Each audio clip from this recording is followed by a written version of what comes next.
What happens when you, the adult kid, are taking the role of parent for your parent? Maybe your parent needs a lot of help. Maybe they need just a little bit of help. How do you navigate it? Well, with us today is Emily Farrell from Thrivent to discuss how to care for an aging loved one, how to make estate plans as well.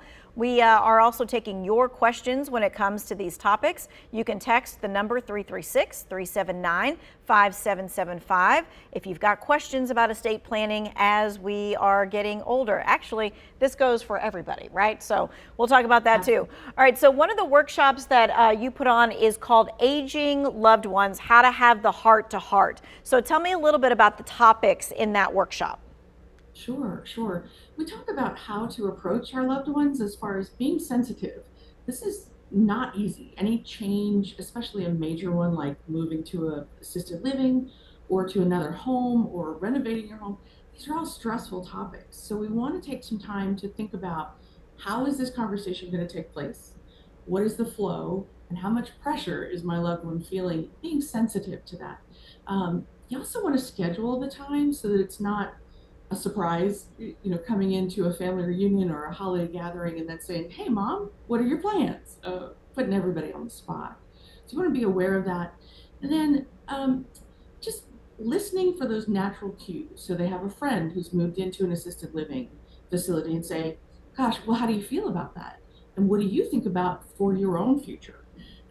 You want to let it be natural, not a forced conversation. These are hard things. Nobody likes change. All right, so those are tough questions to ask. Those are good ways to suggest to start that. Wait for that opening of the conversation. You're saying have a heart-to-heart with them, though, once you have that opening to kind of ask what's happening and what needs to come next. Right. And you don't want to make it a marathon conversation. We want to break it into pieces, being aware, watching body language, and seeing how they're responding. Questions like, "Hey, if something happened, do you have a will, power of attorney?" All of those legal things that nobody really likes to take the time to talk about, but they're crucially important for you as a caregiver, potential caregiver, to know where those documents are, that they've been updated in the last 5 to 10 years, and what their wishes are. Just letting them know you love them, you care about what happens to them, and fully be open to what they have to say. Again, it's not easy. It's not easy, but you want to be clear. You want to set some goals and priorities. I just saw that graphic up. So, okay. So this is actually something if you're trying to parent, or maybe you're the parent and you know that these conversations are coming, or you need to be thinking about that for yourself as well. Another one of the topics you guys cover is one that lots of people find themselves in. It's called taxes and the widow's penalty. So this is when a spouse dies. So what is this, this widow's penalty? Sure, sure. So it's not a penalty in the legal sense. What we're referring to is when you're married, you're filing your taxes jointly, and that's one tax bracket. When you are single, you're filing under a different set of tax brackets. So you want to be aware that not only you'll have the loss of a spouse, because we all have a 100% chance, you'll also have to deal with a reduction of income possibly, and having to pay more tax on less income. So there are strategies you can take advantage of. I strongly encourage you to consult with a tax advisor, your tax preparer, and your financial advisor can help guide you as well. These are conversations that are so important to have while you have time. Right, you don't want to be grieving and then trying to figure out all of those money things of reduction and IRA payouts and all that other kind of stuff. What other types of protections maybe should we be looking at so we're not being overwhelmed with all these decisions? Well, sure, it is definitely a lot. I would start with making a list of your legal documents that you have, where they are, when they were done, any bills that you have, any vendors, so mortgage, utilities, phone, all of that. I would make a list of what services you're using so that, God forbid, something happened. And it might just be you twisted an ankle and you had to go for rehab for a little bit. But so that your loved ones can look after you, look after your home and other obligations, and not be left in the lurch, leaving you to deal with all the stress when you are able to come home or deal with financial decisions again.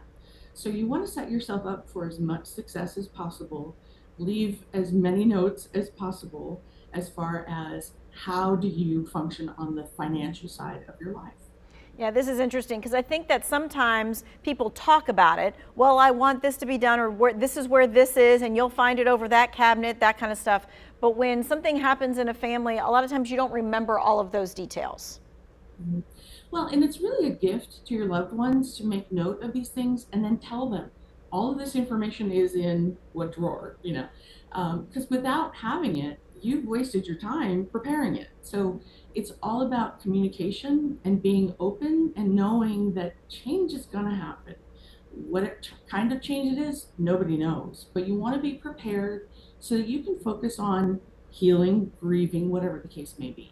And so you said make a list of the documents that you have. I'm sure there's like several documents that come to mind of these are ones that you definitely need to have.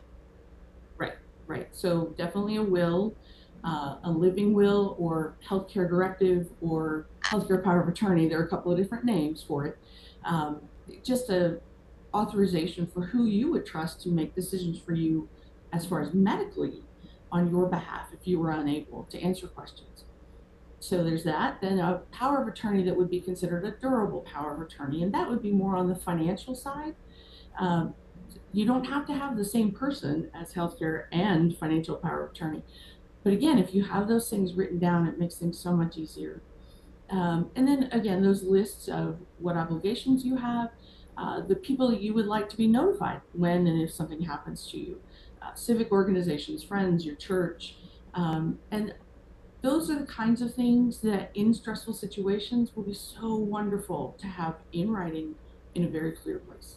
Okay, all right. So what we're going to do is we're going to continue this conversation. So either if you've got some more questions about how to start that hard conversation that you may need to have, or anything about estate and will planning, we're going to be talking about that, taking your questions next.